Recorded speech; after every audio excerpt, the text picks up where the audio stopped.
Good afternoon, everyone. Welcome to our Parent University webinar on artificial intelligence. We're going to get started in just 1 minute. We just want to give everyone a couple minutes to come in from the waiting room, and we'll be underway very shortly.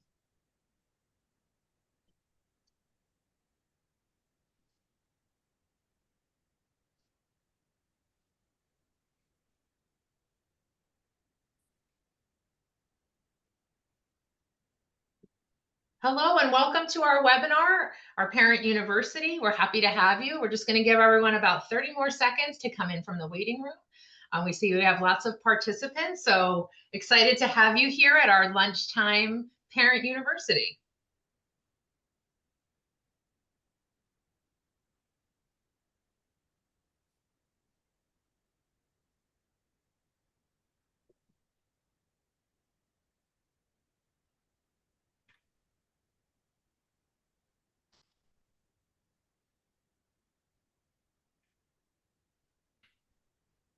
All right, everyone. Good afternoon.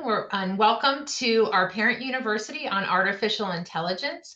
My name is Jessica Smedley, and I am the Director of Counseling in West Windsor-Plainsboro Regional School District, joined with a whole bunch of colleagues here today. And my purpose is just to be sort of the Zoom and webinar setup person and tech support. So in just a second, I will just start to introduce our panel who are here today to talk to you about a really exciting topic. And how we're using artificial intelligence and teaching about it in the school district. But just a couple of housekeeping items before we get started. The first is that we are recording this webinar, and we will be posting it on a public link via our YouTube channel. So if you don't know the YouTube channel, you can just type in West Windsor-Plainsboro Regional School District into YouTube search bar and come up. You can also favorite it, but you'll be able to see this webinar in its entirety. And it's my first webinar that I actually am using one of the Zoom tools to chapter and organize the webinar. So hopefully we're going to see if that works. And hopefully you'll be able to get to segments pretty easily after the webinar is concluded. The second thing is this is a Zoom, it is a webinar, not a meeting style. So while you may see buttons at the bottom for both chat and Q&A, the chat is turned off. However, if you have a question you'd like to ask our panelists, you can enter that in the Q&A section. We will also have access to that afterwards. So depending on the presentation and how I see we have well over 100 participants. So you can certainly ask a question. Our panelists will all be able to see those. If there is a need for follow-up, we can do that as well. So it does store the Q&A for us, and we will follow up with you as needed.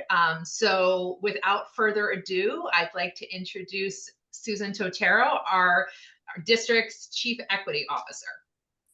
Thanks so much, Jess. We're excited to have you here today, families. It's going to be an amazing panel.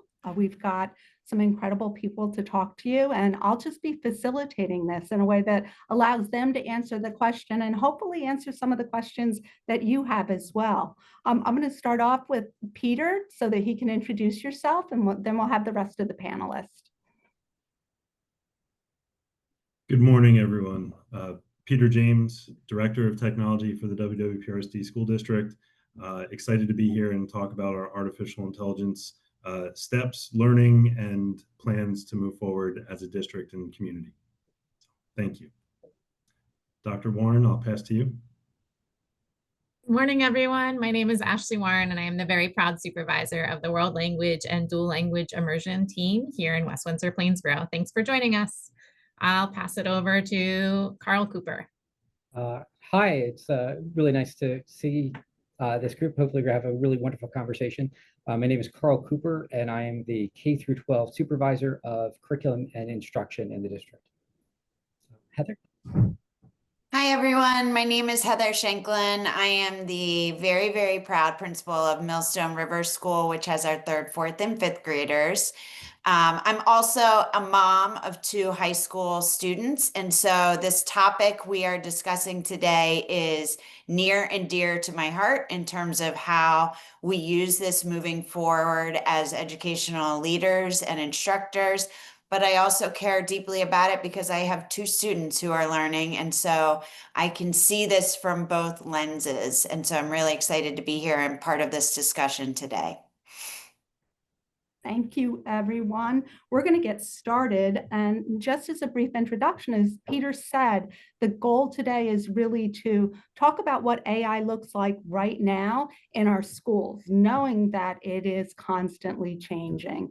Ashley, Carl, and Heather are all here as the leads of one of our strategic goals, that being global competence. And part of that really is layered in and thinking through the lens of digital citizenship and global challenges. Peter will talk more about what AI is and what it looks like right now in our schools, but that is where we're at. This is a challenge, which is a good thing. As we move forward with the work, we're excited to learn with you. Peter? Sure. So thank you, Sue. And again, this is just kind of that overview of, artificial intelligence landed on the scene for us in what seems like an overnight event with, the release of ChatGPT in 2023.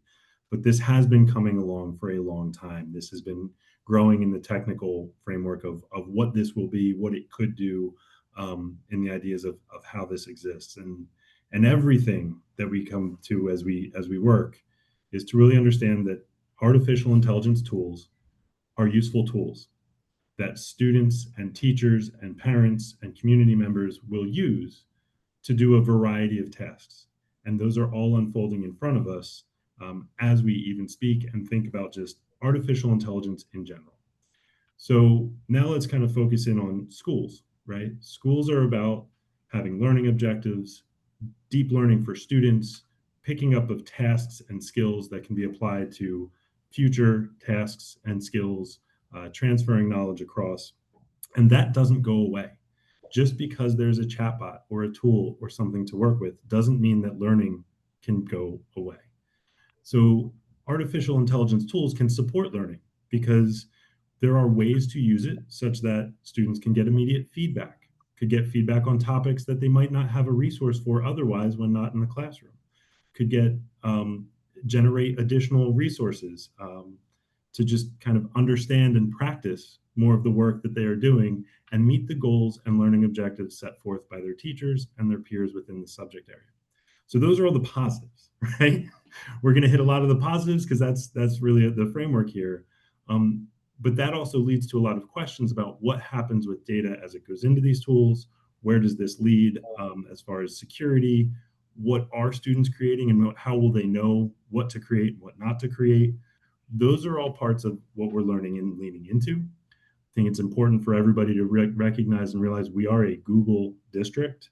And being a Google district, we do have an Education Plus subscription and framework that provides us security to our accounts as we use with students and or staff, that our accounts are part of the Google framework, which provides that the information that goes in is not then used to train other large language models. It remains on our domain. We're able to then work through with that. So we are advocating for the use of Gemini and Google tools such as Notebook LM and Google Gems for student use and or staff use as they work through the system and work with these tools to generate things because of the protections that are already there. There are also other tools that we've reviewed and vetted, and we do have access to free versions of School AI, Magic School, in which case students are able to use those within classrooms as well. And so if you could bring that slide back up again, I just want to kind of reference a couple points, and then I promise I'll stop talking. All good, Peter. But these Google tools will allow us to engage our students in the use of artificial intelligence platforms to complete tasks, meet learning objectives, and support learning as students create. And it gives you a couple examples of what we're talking about with our staff, what we're talking about with students.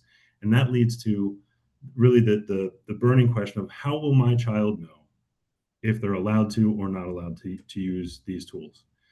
And that's something Ashley's going to talk about when she is on. But Peter, could you tell me more about the guardrails that we've put in place as a district, just with technology in general to protect student data and privacy, and maybe a couple of things that families also can be doing to protect their own privacy and data? Sure. So first and foremost goes back into username and password security. It is why we do require kind of that login and control through communicating through Genesis and making sure that parents are logging in with those accounts to review, so that parents have access to the student accounts along with our district admin team and staff. The devices that are used, again, we have specific hours where we shut them off specifically for the middle school students and elementary school students, along with just email structures that are internal only for grade levels moving up through to high school. These all are put in place so that information can be kept secure and really is not traversing the internet at large until such time as we need to act and need to be, engaging in the world at large. Along with that are the log files for anything that's kind of done within the school domain, and why we encourage all staff and all students when doing schoolwork to be on their school accounts, to use their school device, because it allows us to provide feedback and protections to the students and to the staff. And this is, Peter, this is work we've been doing for a long time. This isn't new work. No, this is all, again, with regards to filtering and keeping our data privacy has been a top priority for a long time. Content filtering to provide age-appropriate access to various materials. These are all things that we've been doing for a long time. Monitoring student drives and student and emails with regards to content to make sure that if there are concerns where we can provide support and help to families as students are working through various issues, we have insight and can provide feedback and support to work through those. So all of those are kind of ongoing and have ramped up even as we've explored tools that are really based in the web and supporting students as they work through those. Thank you so much. I mean, we're going to talk a lot about what's happening with AI and with our students' learning journey. And Dr. Warren's going to talk about it because it does start with, like Peter said, understanding the tools, but even more importantly, digital citizenship, which is not something new. Dr. Warren, what are students, will they learn to use AI? What is that going to look like? Absolutely. So I was just sharing with folks the other day, we met with some of our teacher leaders on Goal 2, and I was sharing that my son is in preschool, and I had that realization the other day. I was like, oh my goodness, my son's entire life AI has existed, right? Whereas for me, it was like a bombshell in my career, right? This just completely new innovation that came on the scene, and I had to learn how to deal with it. My son who's in preschool is growing up with this as his new normal, right? And so those are kiddos that we're educating. So whether you're in 10th or 11th grade, or whether you're in kindergarten, pre-K, first grade, all of our kiddos need to learn how to live in a world with artificial intelligence.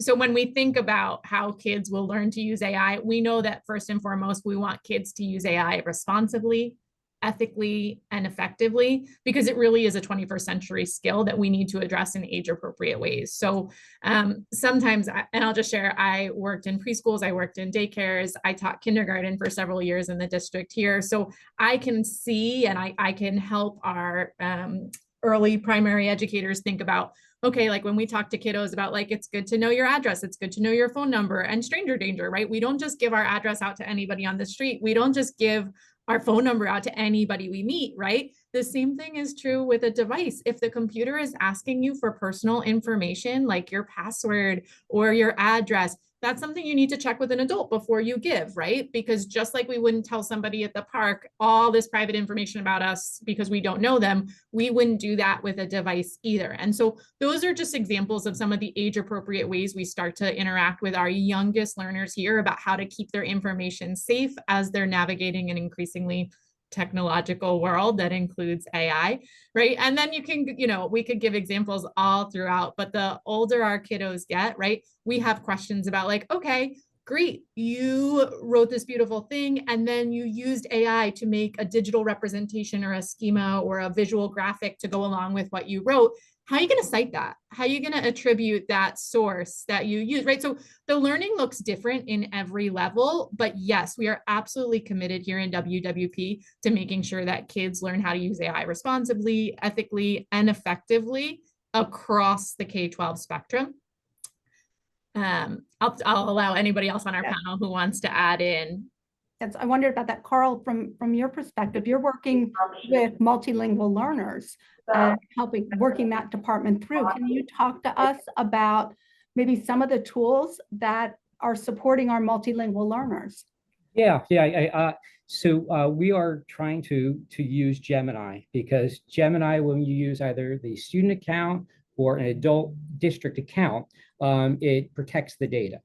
I will say that one of the things we've talked about as a department, and we're talking about larger as a district, when adults or children choose to use something outside of that, usually there's a profile you can set up that you can tweak it so that it doesn't feed the AI machine.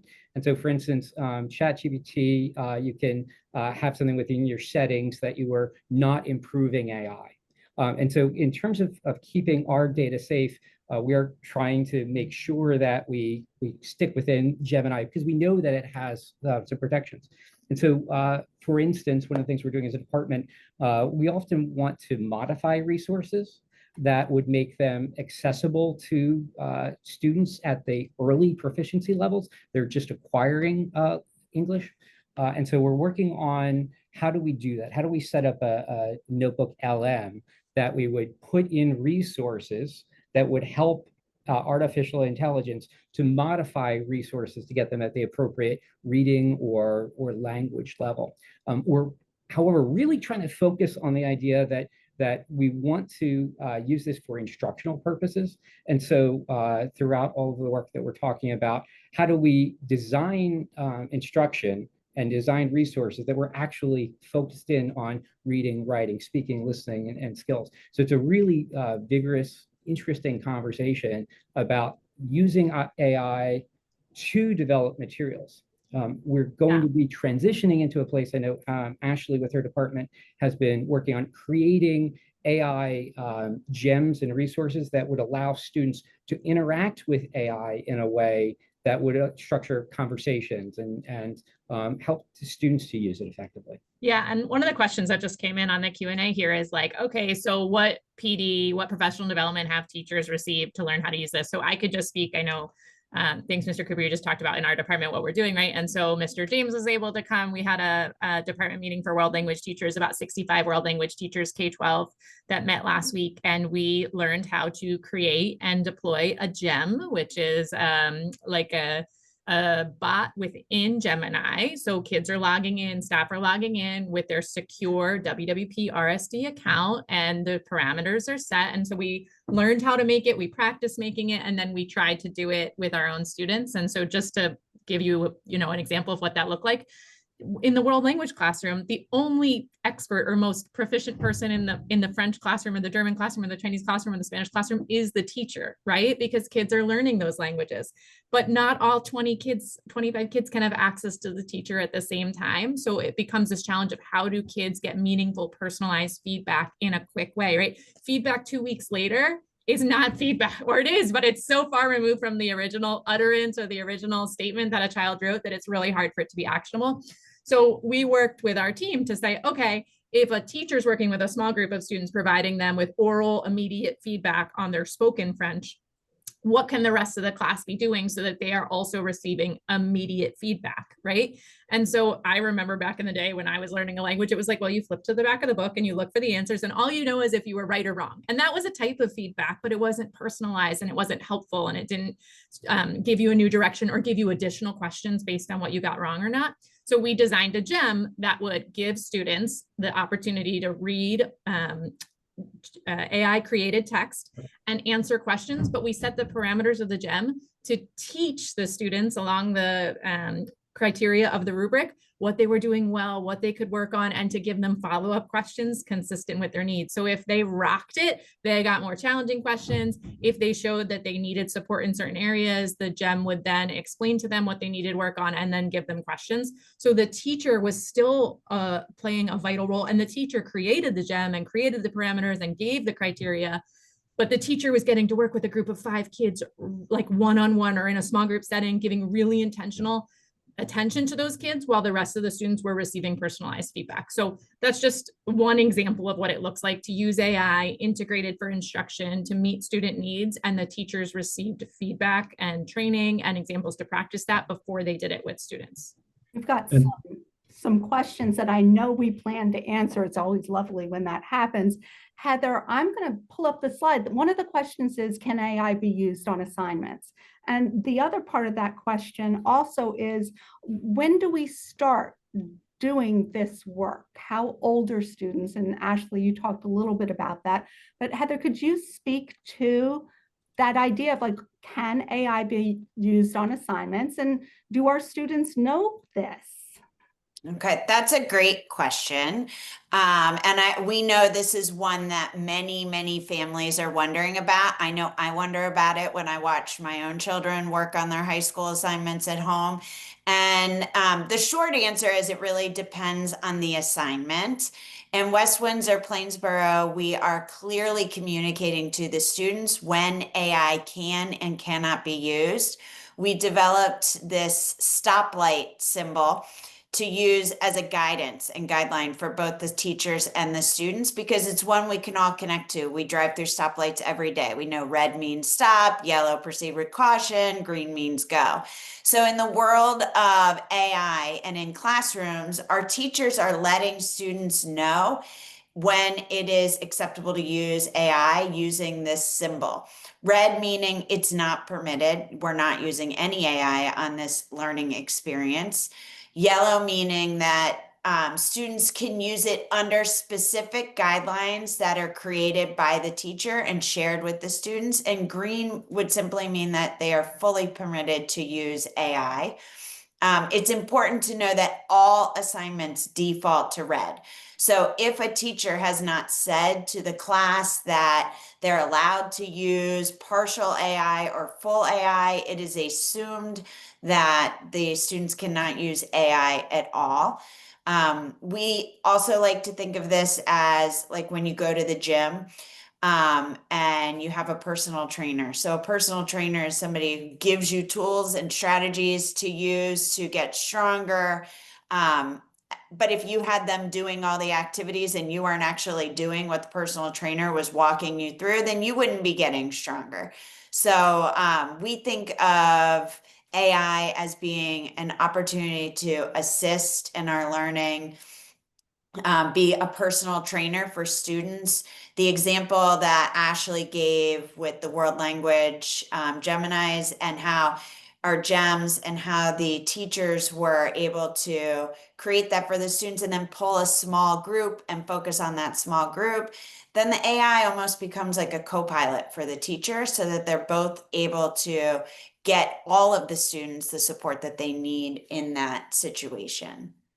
I mean, it really is. I'm listening to you, and we've talked about this. There's these two parts to our understanding and our use of AI in our district. AI as that tool, right? And being able to understand how to use the tools, whether you're a staff member, an administrator, or a student.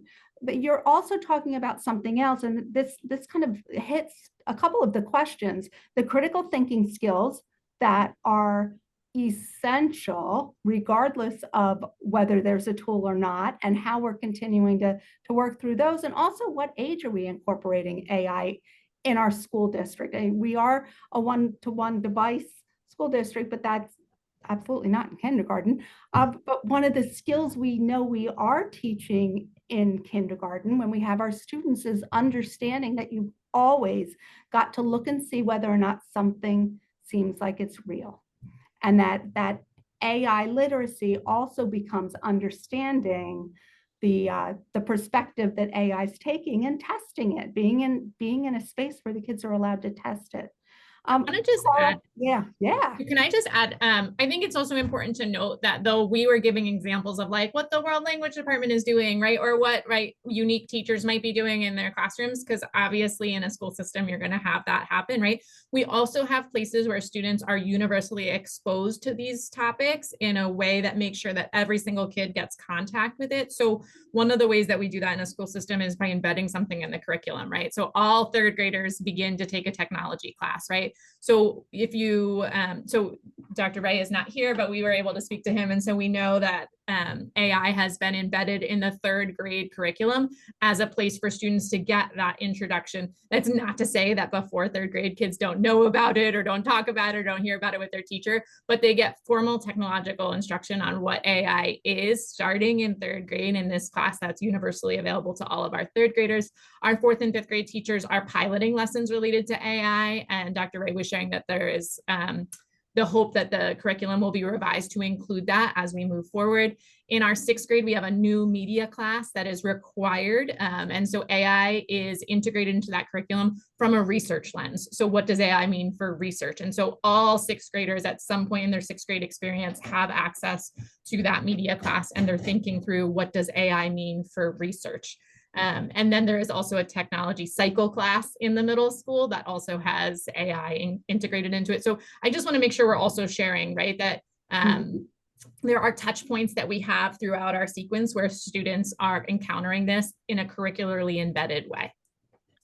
One of the, If I can, go ahead. I'm sorry, go ahead. just to follow up real quick too, because I'm watching some of the questions come in, and I think it might be important for us to take a bit of a pause on what is AI and where are we as a society right now.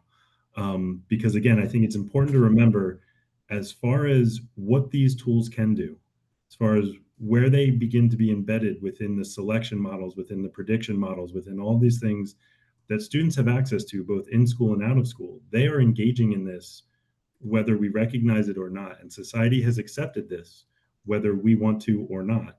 So there's some pieces to that we have to be very cognizant of, that as we move forward in schools, we are in the business of educating our students, educating our staff, and supporting and working with our communities.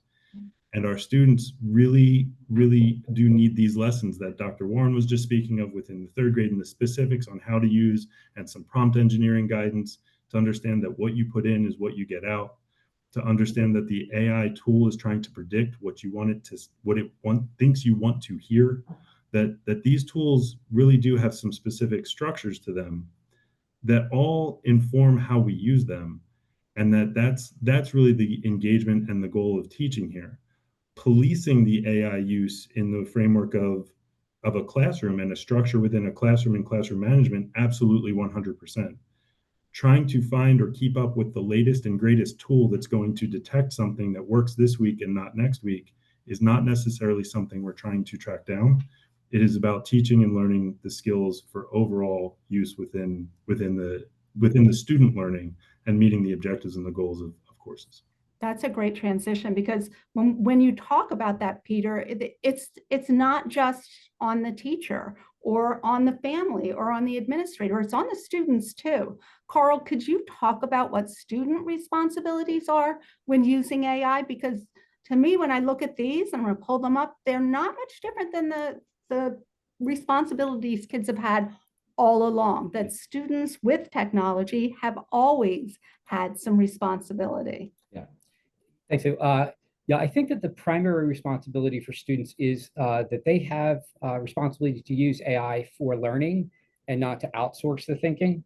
And so AI can help you brainstorm ideas, to clarify concepts, check understanding, but it should never replace the student's own thinking, their own writing, their own problem solving.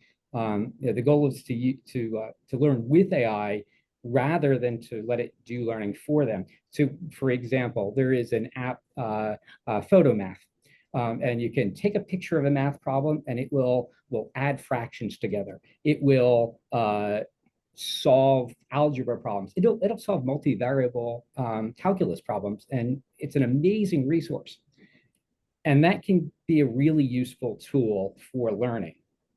But it can also, if it's used in every instance, it can give the illusion of understanding and actually undermine understanding. So if a student is habitually using PhotoMath to complete math homework, to complete assignments, they don't gather over the course of that semester, over the course of the year, over the course of potentially multiple years, a mathematical understanding, and that will catch up with the student. if a student is not reading our complex texts that we provide at grade level, and they're instead taking a summary of a text generated by AI and using that in lieu of actual reading, the cumulative impact of that decision is that it erodes actual learning. And so our kids have to use it for learning and not as a something to do the learning for them. Yeah, can I give an example from a social studies class I just saw? I was impressed, right? So the teacher had students half the class generated their own timeline based on the historical period that they were sharing, right? And so they had whiteboards and they were working in groups to say, like, if we were going to pick, like, what would we say were the 5 key events in this period that we could not finish this period without discussing, map them on the timeline and negotiate amongst yourself. You can only put 5 on there, right? The other half of the class asked AI to create the timeline, right? So the half of the class that asked the timeline to create that asked the AI to create the timeline, they had to critique AI and fight back and forth with AI. Like, those wouldn't be what I would put. Why wouldn't you put this? We're in Jersey. This event actually is way more important to us in the Revolutionary War than it would, right?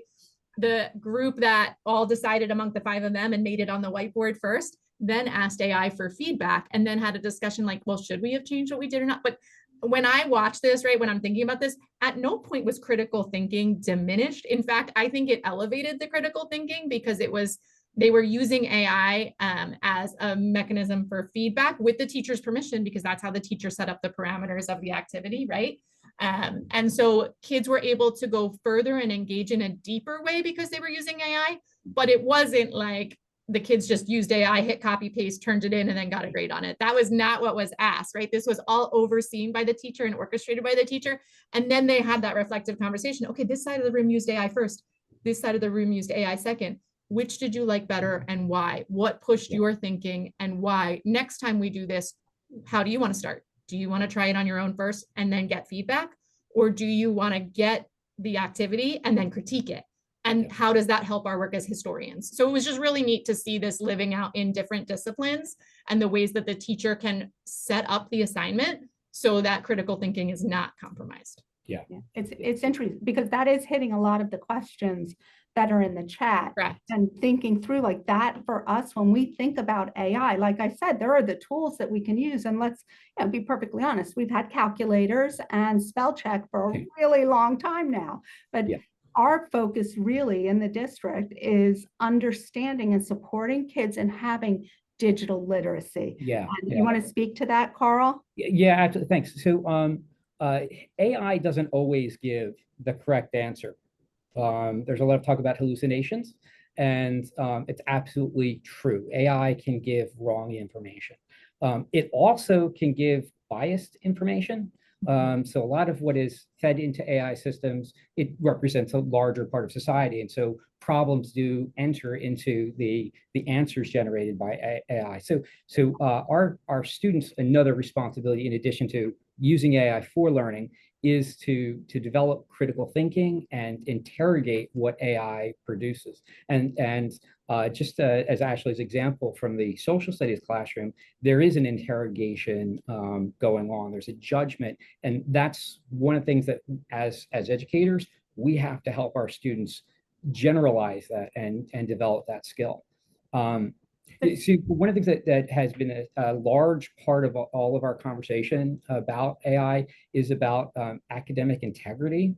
And so students do have a responsibility to adhere to AI expectations and to hand in, submit their authentic work. So we really can't not have any conversation about AI in schools without talking about a student's responsibility to produce their own authentic work, to submit that for a grade. And I do also, students also do need to be clearly taught, and they have a responsibility for protecting privacy and data. We need to ensure that on the back end with the resources that we provide, but we have to help students understand that there are, it's not appropriate to enter private or personal information into AI platforms. And so it's on us, it's on parents to help kids see that as just a normal part of their own responsibilities as they use AI. We're moving forward with that. One of the questions I see here, and I think Ashley, you did answer this, that our students will have specific lessons within their technology curriculum as they move through third grade and on that will speak specifically to AI. But one of the things that we think about is that AI looks like this today. Yeah. But what is it going to look like 10 years from now? We have no idea. So in thinking about that, can you speak to really understanding that idea of we're teaching kids to be really critical information literate researchers and learners in the world of AI? Yeah, and so I think in education, we've always really cared about transferable skills, right? Like, okay, so you can get 100 on that test, but can you do anything with it out in the real world, right? Like, can these skills that you are learning help you to be a better human, more equipped to communicate with other folks, to go out into the world and to make a difference? Like, these are all things, it might sound cliche, but this is what we care about. This is what we believe, and this is what we're doing. So I think we just apply that thinking to AI right now. Like, I don't know what the next big platform will be. I don't know what AI will be able to do in 2 years, but I know that you have to protect your data. I know that you have to follow your boss's instructions or your teacher's instructions. If you were told one thing, you need to follow the instructions that you were given.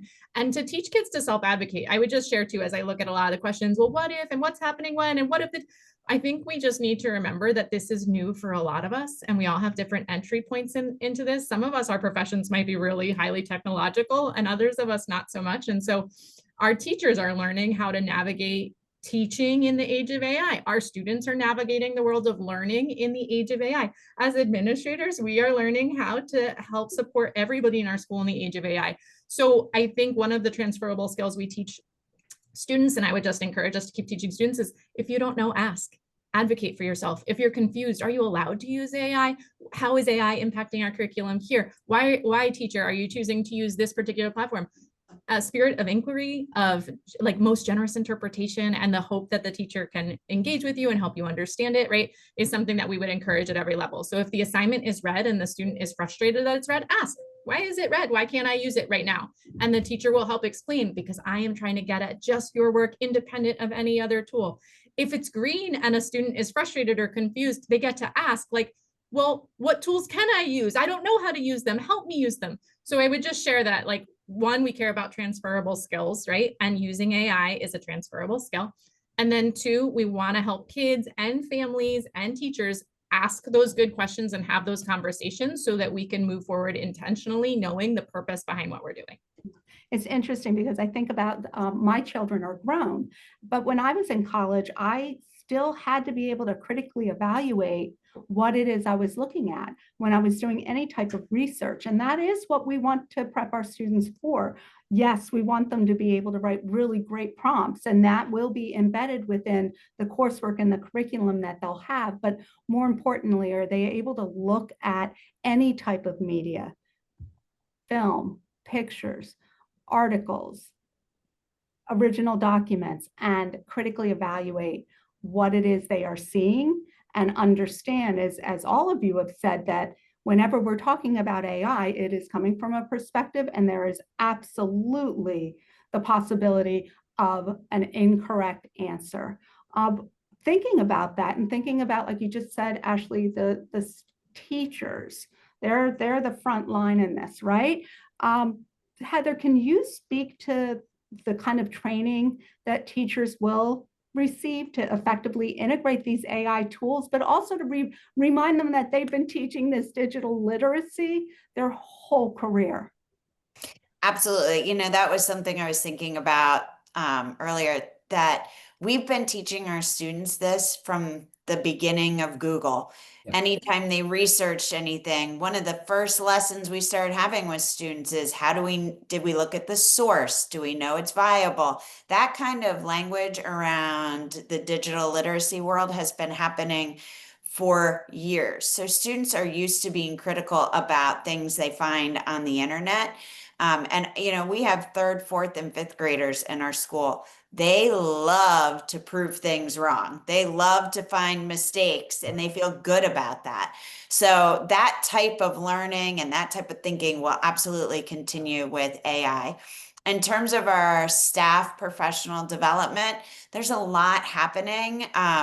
We've met with different departments. We have teacher leads in the district that are exploring, but we're not looking to become the expert of Gemini or the expert of Notebook LM. We're looking to make sure we all understand what it means to use AI productively and ethically when we're using different AI programs or platforms. Our teachers have used and learned about different AI tools through that lens. What is AI literacy, and what is it that matters the most in terms of helping our students learn how to develop productive struggle and using this as another tool for that? Our teachers, through team meetings, department meetings, we have professional learning communities, we have district professional development where we are exploring all of these options. I was just with a teacher this week, and she was sharing with me how for an upcoming math lesson, on the pre-assessment, she saw that 75% of her students had already mastered the skill that was coming up for an upcoming lesson. So she used Gemini and she took her lesson that was a whole class lesson that she realized my whole class doesn't need this lesson. 25% of my students do. And so I'm going to do a small group. And she put the lesson for the whole class into Gemini and asked Gemini, how do I tailor this to meet the small group needs? She had information related to what the students still needed support on. I asked her how long did it take to develop this small group lesson, to take a whole class lesson, make it small groups so that it was tailored to the needs of the kids in front of her. She said about 20 minutes. Because she then went back and forth. So Gemini suggested a small group lesson from that whole group lesson plan. And she would say to Gemini, okay, I like this component, but that's not going to work. My students need this, they don't need that. And she said with the back and forth with Gemini, she was able to tailor a small group lesson that was directly applicable to the students in front of her for that lesson. So that's an example of how our teachers are using it. In the K-5 world, it really has become an instructional resource for teachers to enhance the lessons that they're using with students. If I can I, let add me, on it just I a- want, yeah, a little bit, because, okay, thank you. Just really quick, Peter, and you're probably going to attend to this. One of the questions is around shaping and molding this to stay true to the district's goals. And I just want to speak to that. When we think about our strategic goals, our first goal is making sure our students have the tools and structures that they need. It's differentiation. So it is speaking to what Heather's talked about, what Ashley's talked about, Carl, in terms of helping teachers do the work of better understanding the data that they're collecting and better structuring lessons to meet the individual needs of our students. Our second goal, which Ashley, Heather, and Carl are all the leads on as an administrative team, is global competence. So we are looking at this idea of digital citizenship and global competence around AI because it is a challenge. So we're using structures that we already have in place. Heather mentioned them to continue to build a framework that for our teachers and for our students. And this has been happening for a couple of years. And Peter, I'm sure you're going to talk about that. We also, let me get through all 4 goals, Peter. SEL, social emotional learning. So when we're thinking about goal 3, we are always thinking about not only how students are using it, but how it might impact their mental health. We are thinking through that lens, and we'll have other sessions to talk more specifically about that. And then finally, it's around equity and access to tools and making sure that every single one of our students and our families has access to these tools, knows how to use them, and is being taught how to use these tools in a productive and ethical way. That is why it is embedded already in terms of digital literacy into our curriculum so that we can say that every student has had the opportunity to learn these things and is also done in a way that respects also the ethics of AI in and of itself. Thanks, Peter. I know you No want to add problem. on to that. Yeah. Thank you, Sue. And this really goes back to looking at our participant count today, to have 160 plus parents and community members at some point jumping onto a call to talk about artificial intelligence in schools already puts us so far ahead of when Google rolled out, of when the internet came to school, of when all these things dropped in that society said, yes, we accept, and schools figure it out. This time, at least, we're all talking about it and we're all trying to sort it out as it's coming through. We're trying to build policy all in real time and do that together. So one, thank you to everybody who's here, because that's really important. Bringing this back to then, there's a question in the chat about professional development for teachers who may be apprehensive about it. I think just like we're doing in this discussion today, it's about meeting people where they are and reminding staff that, you know, sometimes they are the adult in the room. The parent is the parent of the child. Like, these are important things, and the teacher is the teacher. And so as we engage students in those conversations to say, hey, how did you try to use this? What were you trying to build here? And we get answers that show either misuse or show misunderstanding or not checking for bias, that we will teach into those and work with those. And you don't need to know a specific AI platform to have a conversation with the child about if they met the learning goal or objective and if the tool was used appropriately or inappropriately. You can just be the adult in the room, and that works. And so that's where you start, as you then engage staff in a conversation about, so how could they have used this? What could they have done? How could it be better? Really to, again, go back to those meeting the learning goals. Somebody also had mentioned the MIT studies. I think it's important to also remember that those are MIT studies of students who have not been trained by teachers in how to use this. They just started using these platforms. They just started doing this. We don't know what actually went into the student who used that and what they did with it and how they learned and what the outcomes were. We're talking today about being methodical and thoughtful about how we engage students in meeting learning goals using artificial intelligence tools. I think that will very much have an impact on the outcomes of these future studies. And finally, the last question I wanted to touch on was, if students are at home on a personal device as opposed to a school device, are the safeguards in place? And so the answer is, if they are using their www.prsd.org account when they log into the browser, yes, we will have insight into what happens in that browser when they use their school account. If they are using a personal account, we will not have insight into what happens in that browser. So again, that's more of a conversation that we all need to be having and discussing. A lot of what we're talking about with our staff is that assigning assignments through the Google Classroom will ensure that they have to go back through their account to log in and do the work. It gives us history, it gives us logs, it gives us all kinds of information. If the student is on their district device, we get even more information. So it is encouraged to use.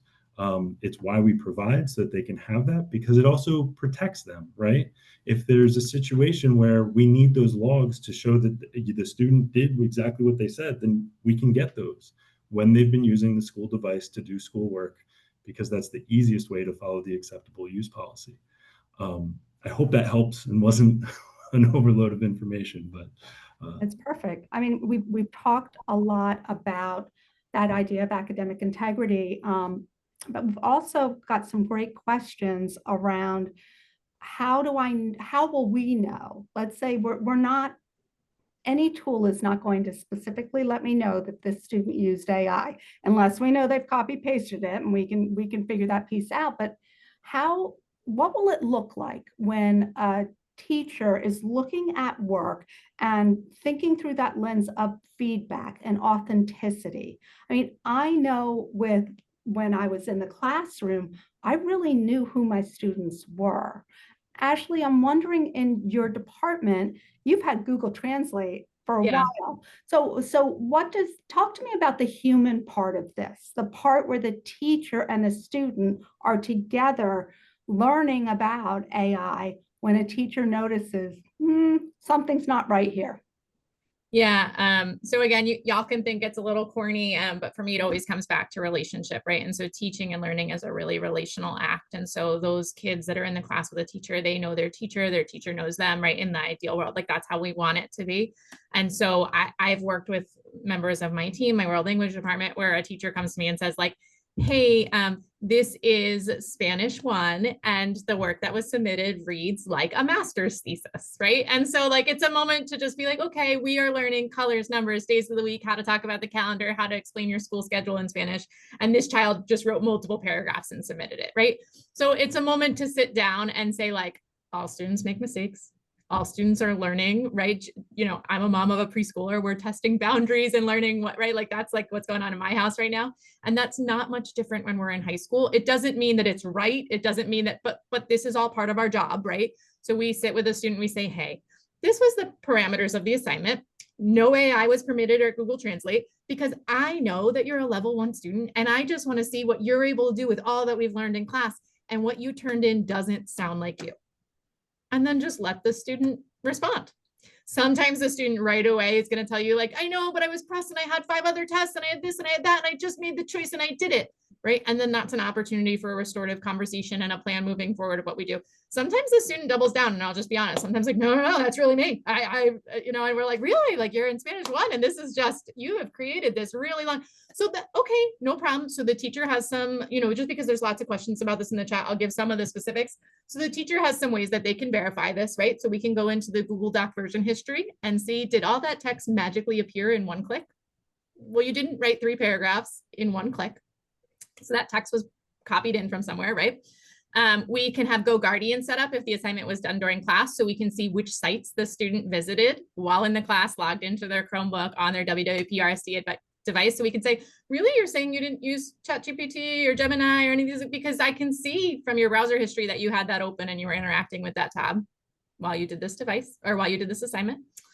Another thing we could do is just say like, ultimately like, hey, okay, we just disagree, right? Like I don't think this sounds like your writing that I'm used to seeing. I'm going to have you do it again on pencil and paper here. And then we're going to talk about your work, because ultimately the goal is to figure out what can you do with the language, or what can you do with the skills and the content that we've been learning in class, because that's what I care about. I care about seeing, are you meeting the learning objectives, and how can I help you keep growing? It's not to have a fight over the grade, though I know as families and caregivers, that's what we do very much care about that. I hear that. But for us as teachers and educators, we care about the kids mastering the content and growing as learners. And so that's what we want to bring it back to. I don't know, Sue, does that answer your kind of question? No, it really does, because I think there were a number of questions, and you hit it, where parents were asking about how will teachers give feedback? How will they know whether or not it's authentic? One of the things that I'm really, really proud of in this district is our teachers, because they know that the best work happens when what you just described happens, when a teacher and a student are sitting next to each other and they're having a conversation about the work that the student is doing. That's when we have transformative learning. And that's also part of the reason why we know that AI isn't just about the tool, and it isn't just about ChatGPT or Gemini or GEMS or the feedback. That AI really is about supporting our students in developing the critical thinking skills that they need to understand that this tool is not by any means perfect. And again, it's something we've been doing for a long time in thinking about information literacy. But yeah, we're being asked to really do this a lot faster this time. Yeah. And the question of academic integrity too, right? Like that's another one. Like any of us who've been teaching a long time, like whether it was 30 years ago and you were writing the answers on your hands, right? Or passing the, right? Like we've always had ways, and that's just part and parcel of working with young kids and teenagers, helping them make those good decisions, submit their own work. Like this is just a new way and a new opportunity to figure out how to help kids produce their own work and gauge their learnings, their progress, and help them plan for moving forward. But it's not new, right? No, that part it is not. Peter, did you want to again, just coming back to, I see some more questions about, you know, again, the personal device or going to incognito mode and being outside. If they're on their school device, they are in as their school account, we will have access to information. If they're on a personal device and are outside of the WWPRSD logged in browser, they will be outside of our purview. And those are discussions that I encourage you to have with your child if this is a concern of yours, if they're trying to do something such as that. And there may be reasons, right? Like if a child is playing video games, they should be on their personal account and using a personal browser and not logged into their school account to chat about a various game that might be coming up. But if they're doing schoolwork, my encouragement would always be to use your school account. That's what it's provided for. Again, it provides not only the guardrails, but additional protections in the logs files as well. So just wanted to speak to the technical part of that. Absolutely. And I mean, we've got about 3 more minutes. Carl, Heather, Ashley, was there anything else that you wanted to add before we jump off of this webinar? I just want to say that I walk away with this understanding of like, we all play a part, right? And it's easy to say that, but I think we see clear examples because there's questions about what about homework and what about when they're at home? And it's like, I know we're not there. We can't help with that. We need you, right? And then you're asking questions about, well, what about when the assignment's given in class and you're not there? And so that's on us, right? And so I think this conversation just shows that it really truly does need to be a partnership. It's a topic that big and the ramifications are real, right? And you're asking really important questions about hallucinations and biases and integrity and these are things that we need to be on the same page about and partner with. So I think it's great that we had, over 150 people here today, because that helps get our entire school community on board that we all play a part in helping kids move forward in this AI age. And just to wrap it up, there were a couple of questions about how will we continue to keep you in the loop, right? Because it is the human in the loop, as Peter likes to say again and again and again. So we will continue to be having sessions like these, parent universities. We're also doing sessions like these with your PTAs and PTSAs. We're designing as a district professional development for our teachers and our teacher leads using our early adopters as well as outside resources. Our district administrators are engaged in a book study over the course of the year with Tony Frontier, who is an amazing author, and I would suggest reading his book. But I just really wanted to thank all of our panelists for being here, for taking this opportunity, and to thank our families for being here. That's a lot of people, like Ashley said, on a Friday afternoon. We'll be in touch. Dr. Adderhold will continue to communicate through our school and district newsletters to keep you up to date so that, as Ashley said, and Carl and Peter and Heather so eloquently, we move forward as a community aligned to our strategic goals in ways that are in service to our students as critical thinkers, digital citizens, and global citizens. So thank you so much for being here.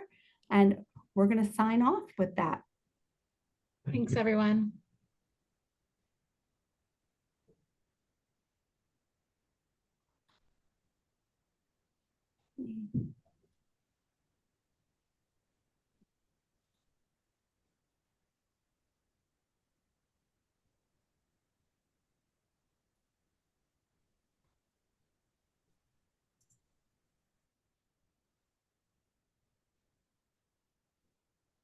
All right.